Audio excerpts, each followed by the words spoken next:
बदमाशी कर रहे हैं, हमले कर रहे हैं, गुंडागर्दी कर रहे हैं, तो आपने दिल्ली के पुलिस कमिश्नर को सम्मन किया क्या? आपने बुलाया उनके खिलाफ कोई कार्रवाई की? क्योंकि ये आप प्रायोजित कर रहे हैं, ये आपके द्वारा प्रायोजित हिंसा है जो दिल्ली के अंदर हो रही है। और वजह, एकमात्र वजह है कि दिल्ली के मुख्यमंत्री अरविंद केजरीवाल ने किसानों के लिए यहां स्टेडियम को जेल नहीं बनने दिया। तो इस तरह से अगर भारतीय जनता पार्टी राजनीति करेगी कि उनको किसानों को रौंदना है, कुचलना है, और उसमें एक मुख्यमंत्री ने साथ नहीं दिया, केजरीवाल जी ने साथ नहीं दिया, तो हिंसा फैलाओ, ये तो हिंसक प्रवृत्ति भारतीय जनता पार्टी की निकल के सामने आ रही है। आज सारे मंत्रियों का घर घेर रखा है।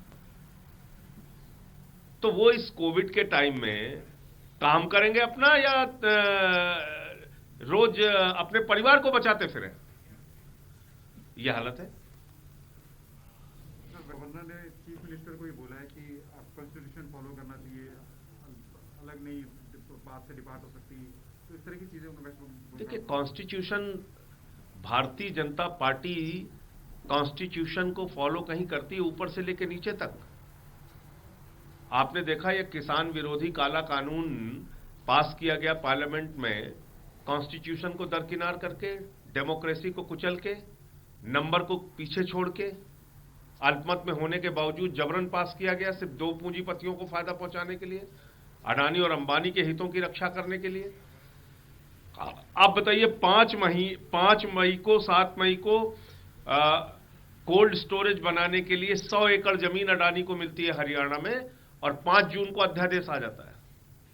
तो इस देश के करोड़ों किसानों के लिए सरकार चल रही है, या दो पूंजीपतियों की गुलाम सरकार इस देश में चल रही है? ये इस देश के लोगों को अब सोचना पड़ेगा।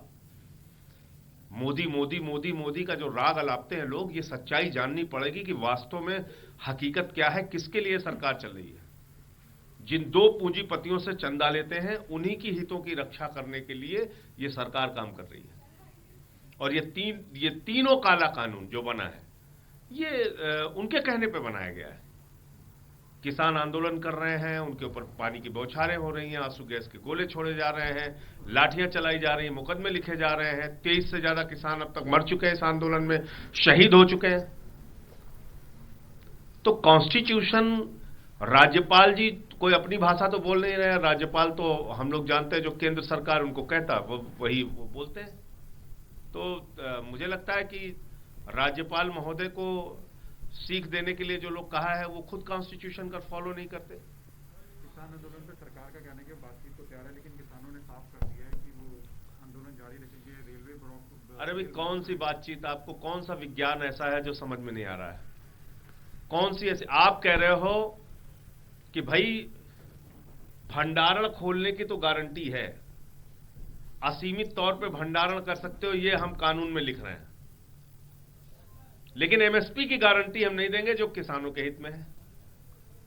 तो मुझे लगता है कि ये एक बेवकूफ बनाने वाली बात सरकार की ओर से है कि वो बातचीत पे बातचीत, तारीख पे तारीख, तारीख पे तारीख दे के किसानों को थकाना चाहते हैं।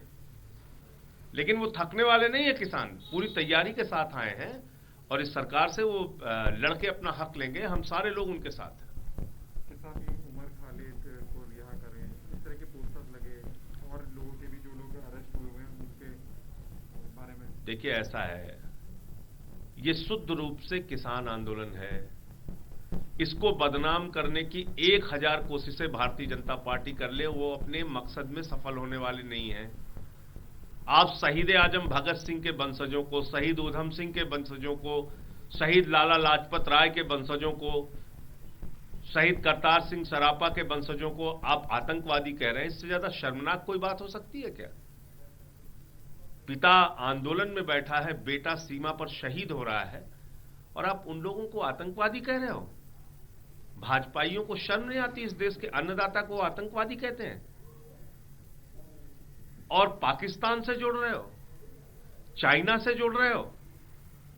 अरे भाई, चाइना से लड़ते वक्त भारत माता की रक्षा करने में 4 जवान पंजाब से शहीद हुए, जो 20 जवान हमारे शहीद हुए। तो आज आप उन लोगों को आतंकवादी कह रहे हैं। और कौन लोग कह रहे हैं? जो बिना बुलाए नवाज शरीफ के बर्थडे में चले जाते हैं और वहां जाके उनको गले लगाते हैं, उनकी माताजी का पैर छूते हैं। वहां तुम संस्कार दिखाते हो कि एक बुजुर्ग मां का हम पैर छू रहे हैं पाकिस्तान जाके, और यहां क्या करते हो? यहां की माताओं बहनों को पिटवाते हो लाठियों से। तो ये भाजपा का असली चरित्र है। इसलिए इस आंदोलन को बदनाम करने की 1000 कोशिश बीजेपी कर ले, वो सफल होने वाली नहीं। अगर एमएसपी नहीं होता तो वो रिजाइन कर देंगे, वो पूरा श्योर करेंगे कि एमएसपी रहे। देखिए, इस आंदोलन के समर्थन में सभी राजनीतिक दलों को आना चाहिए। मैं तो बार बार इस बात को कहता हूं कि जो लोग हिंदुस्तान के अन्नदाताओं का दिया हुआ खाते हैं, उनके श्रम, उनके खून, उनके पसीने से पैदा किए गए अनाज को खाते हैं, उन सब के ऊपर कर्ज है कि आज वो किसानों का साथ दें।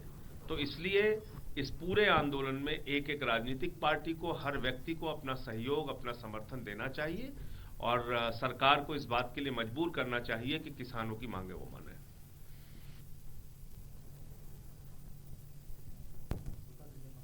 तो आपने सुना, संजय सिंह साफ तौर पे जमकर बीजेपी पर निशाना साध रहे थे। किसान बिल की बात की लिया तो और तमाम चीज़ों को लेकर तारीख पर तारीख देकर किसानों को थकाने का काम मोदी सरकार कर रही है, ये बात संजय सिंह कह रहे थे। और आगे बढ़ते हैं, यूपी के मेरठ में एक बड़ी वारदात